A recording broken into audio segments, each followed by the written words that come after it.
एक ट्रेन चल रही होती है, उसमें एक बूढ़ा आदमी सवार होता है। ट्रेन एक स्टेशन पे रुकती है तो 10-12 लड़के उस ट्रेन के अंदर सवार होते हैं और उस बूढ़े आदमी को देखते हैं। लड़के चूँकि यंग थे तो उनका काम क्या था, टाइम पास करना, मौज मस्ती करना, शरारतें करना। तो उसमें से एक लड़का बोलता है कि यार कोई शरारत करते हैं। तो बाकी कहते हैं हाँ, क्या किया जाए।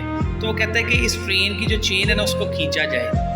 तो बाकी लड़के बोल के कहते हैं कि अगर हमने बिला वजह इस चेन को खींचा तो हमें फ़ाइन देना पड़ेगा। तो बाकी दोस्त कहते हैं कि कोई मसला नहीं, निकालो 50-50, 100-100, 200 रुपये इकट्ठा करते हैं। तो वो 12 दोस्त जो हैं ना, वो 1200 रुपया इकट्ठा कर लेते हैं।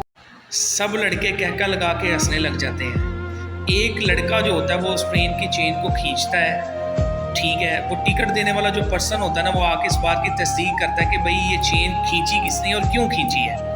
तो वो 12 लड़के जवाब देते हैं कि जी ये चेन इस बाबा जी ने खींची है। अब वो टिकट देने वाला पर्सन उस बाबा जी से पूछता है कि बाबा जो इन लड़कों ने मेरे से खींच लिया है, क्योंकि बाबा ये सारा सिनेरियो देख रहा होता है कि जब वो पैसों की कलेक्शन कर रहे होते हैं तो टोटल 1200 उन्होंने कलेक्ट किया होता है। तो बाबा कहता है इस लड़के की ऊपर वाली जेब में देखें अगर 1200 रुपया, तो मैं सच बोल रहा हूँ। तो वो जो टिकट देने वाला पर्सन होता है वो एज इट इज़ जब उसकी पॉकेट की तलाशी लेता है तो उसके अंदर से 1200 रुपया निकलता है। तो टीटी मास्टर कहता है कि जी कोई मसला नहीं, वो बाबा जी को बिठाता है, निकलता है। तो टीटी मास्टर कहता है कि जी कोई मसला नहीं, वो बाबा जी को बिठाता है, ठीक है, और तसल्ली देता है और 1200 रुपया बाबा के हाथ में रखता है और अगले स्टेशन पे उन लड़कों को उतार देता है।